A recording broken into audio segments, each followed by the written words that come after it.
Welcome, people of the internet. My name is Kingman, and today I'm going to be giving you guys the best tips and tricks I can possibly give to allow you to get better at Black Ops Cold War Zombies. The game has been out for nearly a month now, and it's safe for me to say I have not necessarily mastered everything, but I feel like I've gotten a very good grip on how the general mechanics of this game works. So in today's video, I will be going over the general settings you should put on, that is sensitivity, interaction, just about everything you can imagine. The way you hold your controller, that's one thing to keep in mind.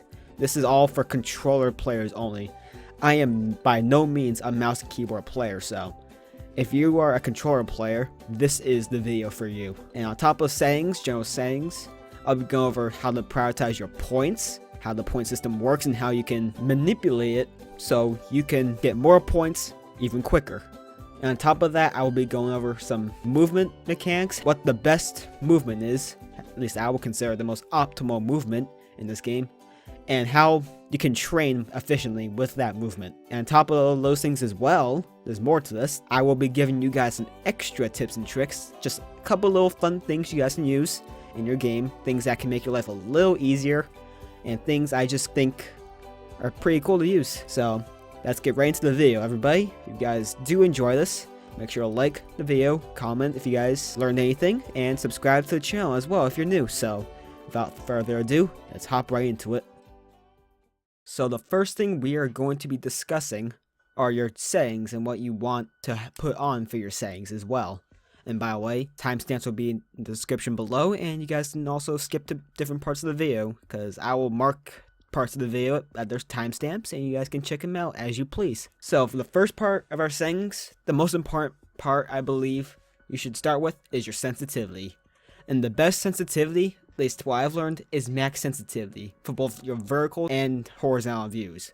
Because I have always believed, not just in Cold War, but in any game that's had zombies in it, the higher the sensitivity, the better you're gonna play. When you play out low sensitivity, you're not gonna have the opportunity to move around zombies quicker, to react to them quicker. I just find the higher the sensitivity, the better off you're likely gonna be. It takes a bit to get used to, so what I would recommend is play on the sensitivity you're comfortable with. Make sure you are comfortable with it. Then once you get comfortable with it, I've said comfortable way too many times. Point is, the better off you're feeling with each sensitivity, go up by 1 each time and continuously do that until you're on max sensitivity. Over time, you're gonna get more accustomed to a higher sensitivity, and eventually you'll be at max sensitivity. Another little neat thing about this game that's been recently added, I believe it was first added in Black Ops 4, I could be wrong, is your ADS sensitivity. The original value for your ADS sensitivity is 1. I would highly recommend putting it down to like 0.2, 0.3, or even 0.4. You do not need a high sensitivity to aim down and shoot zombies that are coming at you. Doing this is going to drastically improve your aim and drastically improve your chances of getting way more headshots than what you're used to. For the entirety I've played this game, which is in total about 4 days out of the 3.5 weeks it's been out, I know I don't go outside much, but that's okay, I think. But the point is, roughly 50% of my kills have been headshots, and a lot of that is not only to the fact I've been grinding Dark Ether, which I now have, by the way. The gameplay you're seeing right now is me with Dark Ether currently equipped, so congrats to me for that. Round of applause. But another big reason is just the fact I have a lower sensitivity while aiming down sights. It's much easier for me to go ahead and shoot zombies with my joystick as opposed to having to slowly creep my right thumb to the left or right on my right joystick. But instead, I can go ahead and just fully move my right thumb left and right as I please, and I'll be able to still get headshots nice and efficiently. And another little thing you guys may not know about is if you go to your settings and go to the controller tab and scroll all the way down, you will see a setting called interact/reload behavior. Set that to prioritize interact, because doing so will allow you to, instead of having to hold X to open doors like you typically do, you'll be able to simply tap X or square depending on what controller you play on, and you'll be able to open doors much quickly. It saves about 1/10 of a second, 2/10 of a second. It's not much, But it is a nice little fun thing. So instead of having to hold X every single time, you can simply tap it and you'll be going a little bit quicker. It's small, but I feel like it makes a big difference. It's mostly a big difference in speedruns, but I just find it a nice little fun thing you can put on. Just makes life a lot easier. And the final thing, if you guys have not heard of this, is play on claw grip. I'll put a video in the description talking about claw grip because I'm no expert, but pretty much playing claw grip just allows you to do things much more quicker, efficiently, and just it makes your life so much easier. It's uncomfortable at first. I started playing claw about 3 years ago, and I have not looked back since. Claw grip, I believe, is the best way to play zombies. It just makes things so much easier. Now that you have an idea of what you're going to use to play this game, let's now talk about how you're going to play this game. This whole gameplay section, as I am calling it, will be split into 3 parts: guns and points, movement, and training. First, we're going to talk about the guns and what's the best way to use your guns and when you should start hitting the box and whatnot. And we'll also be talking about points and how to use those efficiently to allow you to pack a punch early. Points are easily the most important part of this game, and without points, how can you progress? So you guys already know the general basics of the points. It's 90 points in the body, 115 for headshots and melee kills. That's just a given. But for co-op specifically, I want to talk about real quick. Did you guys know that assisted kills, so if you just shoot a zombie once and your teammate kills them, you get 90 points, and your teammate gets those points too. So whether it's a body shot for 90 or a headshot for 115, he will get those points as if it was his own kill, on top of you getting 90 points as well. So if you're playing with 4 people, you can have 3 of your teammates shoot a zombie once, and then have the 4th player kill him for 115 damage. So that means you're getting 270 points collectively between the 3 players who got the assisted kill, as well as the player who killed the zombie. He gets either 90 points or 115 points. So that's upwards of 360 points or 385 points per kill. And that's just one zombie. Just multiply how many zombies there are by 385 or 360, and that's how many points you could potentially get per round maximum. Now, if you add on stun grenades and all those crazy things, that's a different story. But with the guns, which you'll be using primarily, you'll be able to max out your points. On round 1, you get around a total, when you have 2,000 points to start off between your 4 teammates. You'll be able to have about 6,000 when it's all said and done between everybody. So now that we have the general idea of the point system and how it works for co-op specifically, let's talk about solo and like what you should do to start getting points early. And basically the main answer is get headshots and melee kills. There's really no crazy strategy about earning points on solo. It's all about just getting headshots, getting knife kills, since they both give you the same amount of points. Using stuns whenever you pick them up. Take advantage of the double points. With Ring of Fires, if you're using it, you get 20 extra points per kill. Stuns, you can get about 40 extra points per kill between stunning the zombies and killing them while they're stunned. And obviously, once you have the points, you have a choice to make. Either get your guns Pack-a-Punch first and buy Perk Slayer, or buy your perks early and Pack-a-Punch later. What I would do is Pack-a-Punch first, because you need a gun that will kill zombies in the later rounds. And what gun you should Pack-a-Punch? I've always believed, keep your loadout gun for the entire game. If you keep your loadout, you won't have to waste your money at the box trying to get whatever crazy gun you like, because chances are the first 5-10 rounds you will not be getting a legendary or an epic weapon. You very well may, don't get me wrong, but it's a 1 out of like 100 chance, round 10, to get an epic weapon. I'm assuming you all know how the mystery box works in this game and how it's completely different from games that came prior. That's all due to the rarity system this game has. So obviously you have your, it's pretty much Fortnite, if your common gun all the way up to your legendary gun. I'm just going to summarize like that. I don't want to prolong this part anymore. But pretty much, the higher the round you get, the more likely you are to get high level weapons like an epic gun, a legendary gun, or even the die or a ray gun. Those chances highly increase as you play higher rounds. So I would highly recommend keeping one gun for that entire time. And once you hit round 30 plus, that's when I would start hitting the mystery box, because then you'll have the points, you'll have the perks. Just make sure you Pack-a-Punch your gun first. Use your salvage to upgrade your gun to an uncommon, to a rare, and upwards to a legendary when it's all said and done. And the health cap is round 41, if I'm not mistaken. Round 35, 40, you probably want to start thinking about getting rid of your gun you've worked so hard on. I know it sucks, but at this point, you're going to want a ray gun, a die, you're going to want the wonder weapons to get you to those higher rounds, round 40 plus, and so on. Especially when those super sprinters come in starting round 50. So the next section of this video is the movement. I know my current subscribers have begged me for months on end now to please make a video or just something talking about how do you move so well, like what's my secret towards movement? How do I find the most optimal movement? Not just for Cold War, but BO3 especially. This is not a BO3 video, that's for another time if I decide to make one, considering Cold War has been so good. But this is what the most optimal movement for Cold War is. And there's two separate categories for movement. One category is when you do not have stamina up, and the second category is when you do have stamina up. They're both very different. They start similar, but they end differently, so to say. Before we talk about how to move and whatnot, let's talk about just the general mechanics of running in this game.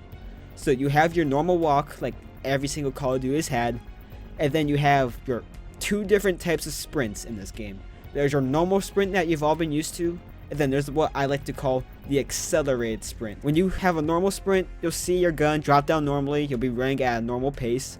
But when you have an accelerated sprint, you have to stop in place for a second, but not even a second, probably like a quarter of a second, and then you can sprint forward, and it'll give you a little bit of an accelerated boost. You'll know that when you see your weapon hobble up and down a little bit, and you'll see yourself move a little quicker.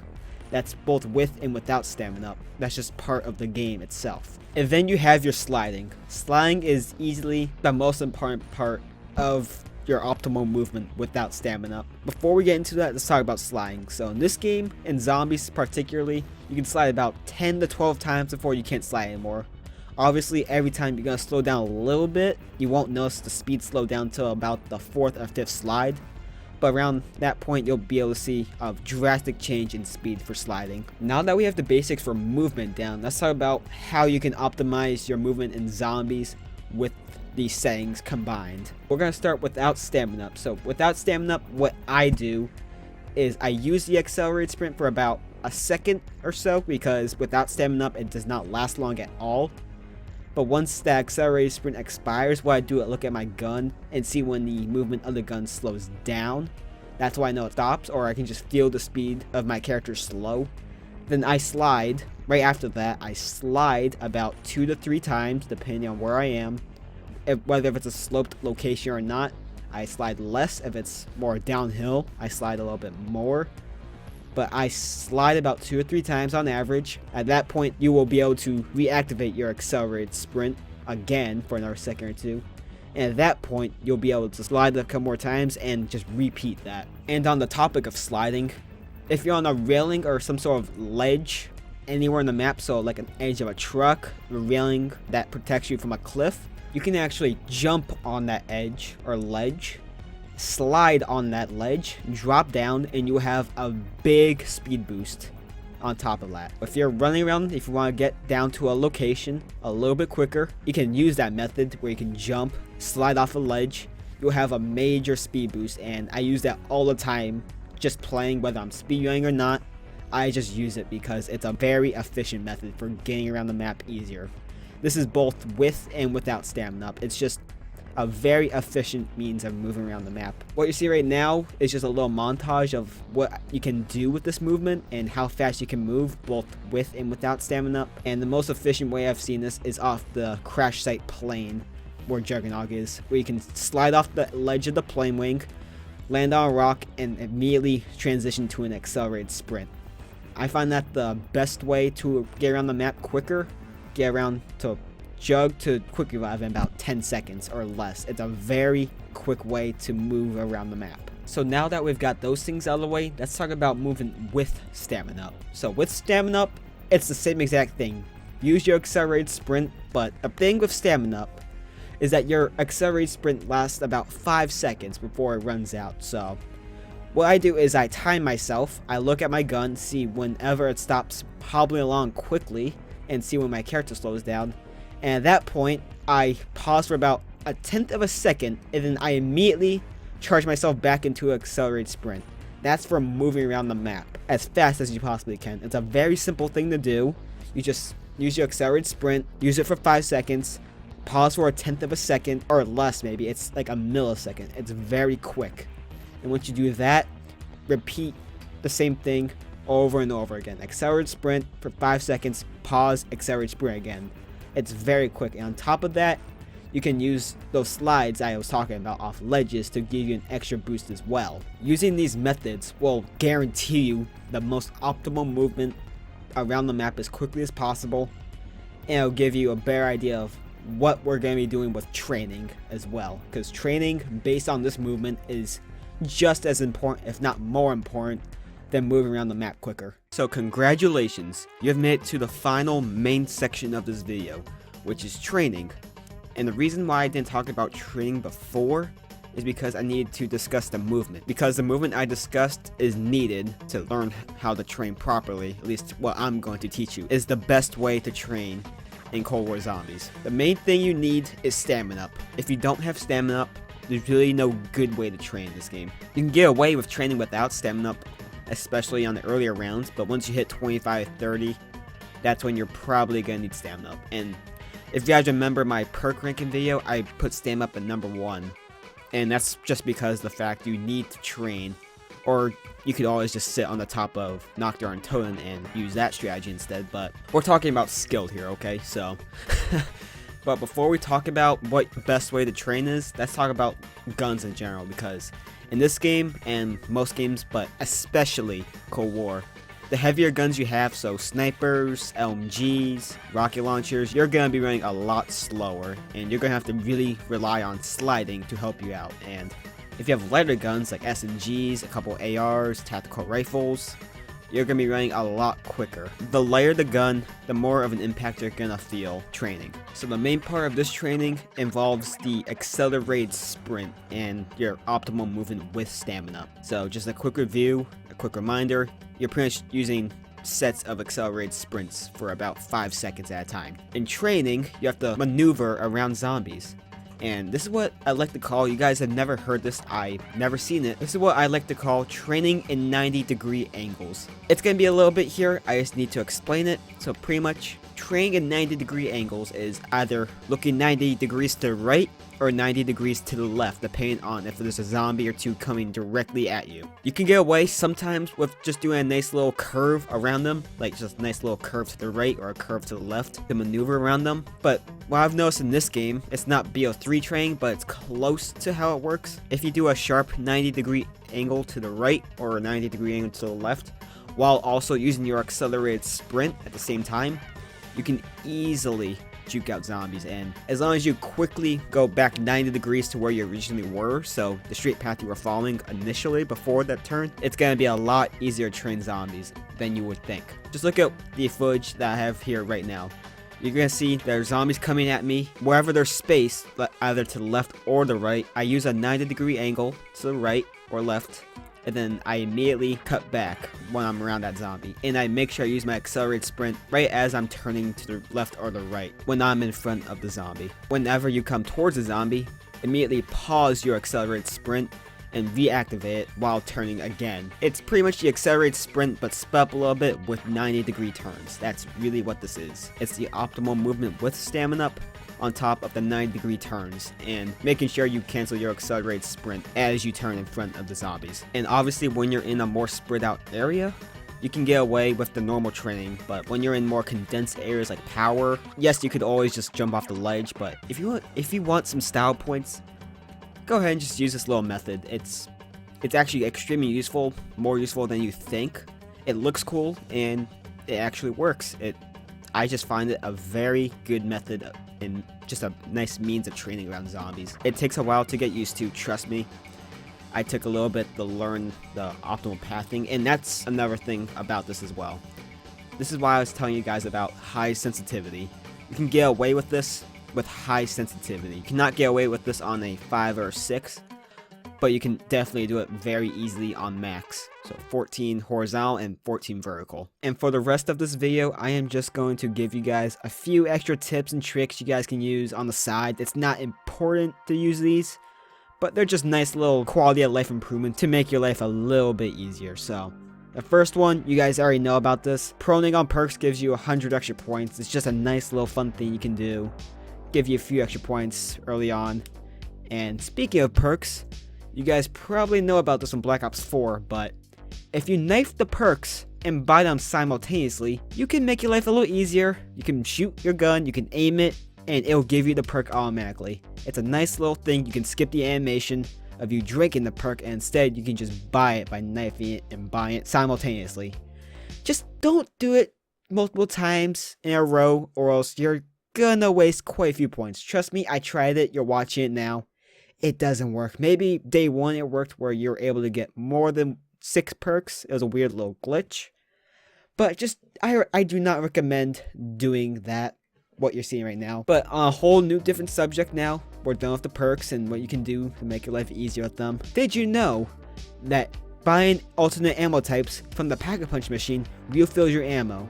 So if you buy any alternate ammo type for 2,000 points, you can fully restock on ammo. So if you have a fully Pack-a-Punch gun, tier 3 Pack-a-Punch gun, you can refill your ammo for 3,000 points cheaper. And if you have a tier 2 Pack-a-Punch weapon, you can refill your ammo for 500 points cheaper. It's not a huge improvement for tier 2, but you can feel a giant improvement with tier 3. And another thing with alternate ammo types is, it's kind of like Destiny, where certain guns that have different ammo mods can deal more damage. If you have dead wire equipped on any gun, you'll be doing bonus damage to megatons. And not that it matters very much, but if you have Napalm Blast or Firebomb or Blast Furnace, whatever the heck you want to call it, you can deal bonus damage to play counts. Again, not that it matters much, just a nice little fun fact that you guys can take with you out of this video. So that's about all the tips I have for you. Obviously, there's probably some things I missed, some things that I could touch up better on, but I feel like I really got the point across for the most part.